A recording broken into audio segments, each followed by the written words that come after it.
Ever wonder what puzzles the fitness curious the most? As a best-selling fitness author, I've been asked everything under the sun, from the perfect squat technique to how to reverse osteoporosis and diabetes, mysteries of metabolism, and more. Today, I'm diving into the most curious questions that I get from my readers and viewers. Stay tuned to discover some answers and some information that will change the way you think and feel about exercise and nutrition. The first question that I often get asked is, why can't I lose body fat despite doing everything right? There is one major reason. You're eating more than you think. If you're wondering how many calories are you eating, multiply your current body weight in pounds by 15 and add in whatever amount of calories you spend on exercise. That's a ballpark of how much you're eating, and it's accurate within about 250 calories. And if you're wondering to yourself, there is no way I eat that many calories, you are, by definition.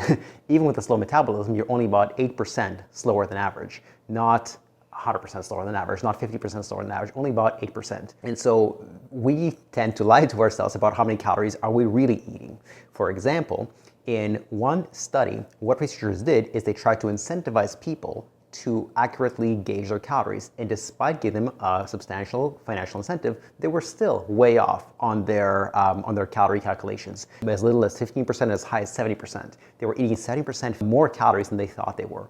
In another study, they tried to kind of shame them into reporting the right number of calories. They basically told the participants that somebody else will be able to verify how many calories you've actually eaten. And even despite that circumstance, the people still underreported their calories by the same amount. So they were just eating way more than they thought they were eating. And if they thought maybe it's my hormones, maybe it's my metabolism, and when their metabolism was tested, it's perfectly fine. It's perfectly average. It's not slow, it's not fast. And even for people who it is slow, it's only 8% slower than average in very, very extreme cases. Another question I often get is, can diabetics eat fruits? The thinking goes, diabetes is high blood sugar. Fruits are sweet, therefore they have sugar, therefore they'll raise the blood sugar. What that shows is very simplistic thinking and a lack of understanding about what sugar is. Biochemically, sugar is 3 different molecules. It's glucose, as in blood glucose, but there are 2 others. One is called fructose, and another one is called galactose. Well, fructose does not raise blood sugar with the same speed or the same extent as glucose, as obvious as it sounds.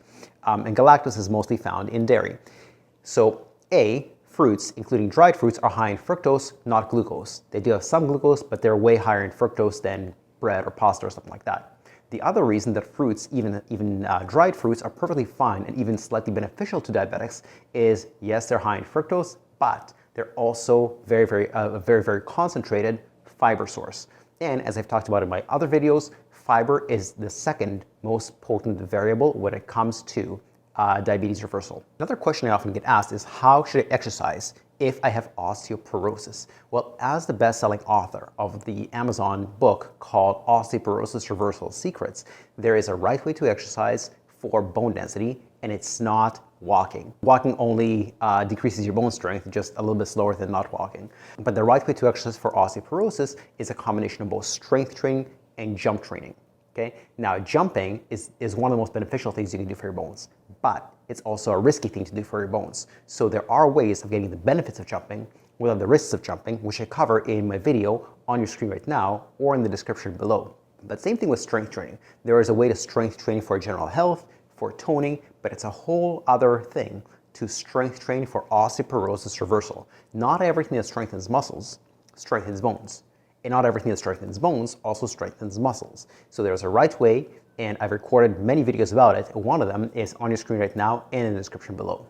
Another question I often get is, I have joint pain from osteoarthritis. Maybe your knees hurt or your hips hurt, etc. How should I exercise? Again, the devil is in the details. It's not enough to just say do strength training or do cardio. The real question is how. What are the parameters? Should I use full range of motion or partial range of motion? And there are 7 different kinds of exercise for osteoarthritis. All have varying levels of speed, how long they take to work, magnitude, by how much they reduce your pain, and durability. If you stop doing them, for how long do the results last? Those 7 forms of exercise are, in no particular order, strength training, cardio, proprioception, traction, stretching, yoga, and foam rolling. They all have different variations of these 3 factors. The most potent exercises for the reduction of osteoarthritis pain are strength training, cardio, proprioception, and traction.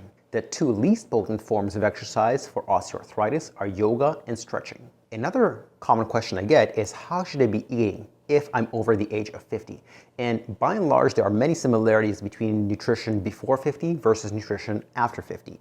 They both need the same amount of protein. They both need the same amount of most micronutrients, but there are a couple of differences. One, people over 50 probably need a little bit more vitamin B12. Why? Because their absorption of B12 is lower, so they need to get it from other dietary or supplemental sources.